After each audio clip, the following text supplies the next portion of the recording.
Driving in the snow, it can be a headache, as we've already seen, right? And dangerous. I mean, just take a look at this traffic map and you can see all the reds and the oranges showing all the slowdowns. Well, Patrick Olson with Carfax is here to talk about how to best drive in the snow if you have to get out within the next 24 or 48 hours. Now, before we get into even the driving aspect of things, we should probably be looking at the cars that we have, right, in our driveway or in our garage and seeing which one is best equipped.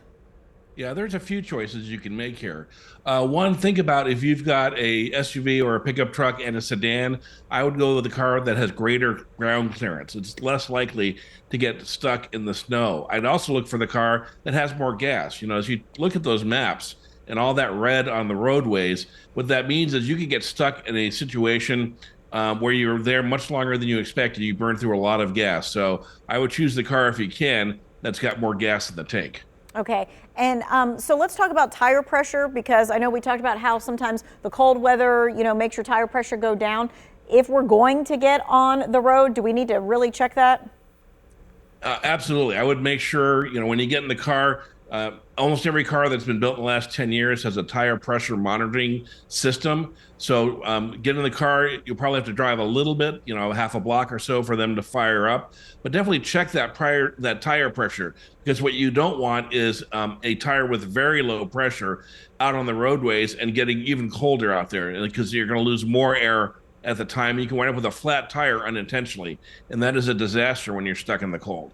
Yeah, and so tire pressure, it also has to do with like how much traction your car actually gets? Exactly. There's a reason they give you a number, and you get the best traction, the best connection with the road at the proper inflation. You know, some people like to overinflate in summer because they think it saves them gas. It doesn't really help.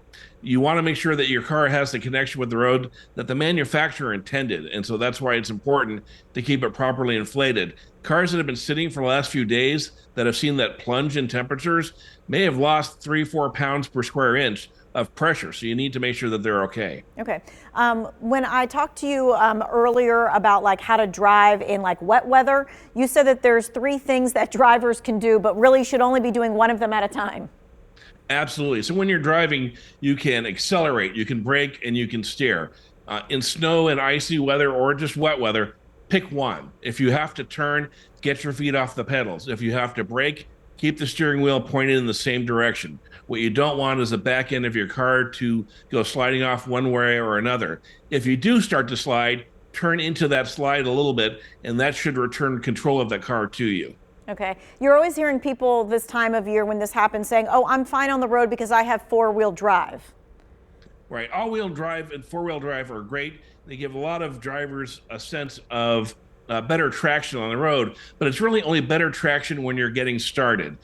So instead of the old days where either you had just front-wheel drive or rear-wheel drive and your tires might spin in the snow, four-wheel drive, all-wheel drives helps you get out of that situation.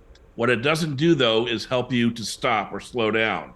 When you're in that situation, you're in the same boat as people who don't have all-wheel drive. So don't expect that you have superhuman strength in your car for traction just because you have all-wheel drive or four-wheel drive. Okay, we've got about a minute left or so. Any other recommendations or things that you think we should be keeping in mind? I think one thing you should do, if you're thinking about going out in the next 24 to 48 hours, put in at least a rudimentary version of an emergency car kit in your car. So I'm talking, put in a gallon of water or a half gallon of water, put in a blanket. If you've got them, put in some road flares. Definitely put in a fully charged phone charger in case you get stuck by the side of the road. Put in some food. You know, the chances are that nothing's going to happen, but you never know when you might slide off the road, someone else slides into you and off the road, and you're stuck there for a while. And with this kind of traffic, it can take emergency vehicles a while to get to you. So you want to make sure not only that you have gas in the car, but that you can keep yourself warm at the same time. Gotcha. We appreciate you joining us from snowy Chattanooga, Tennessee. Thanks so much for your recommendations.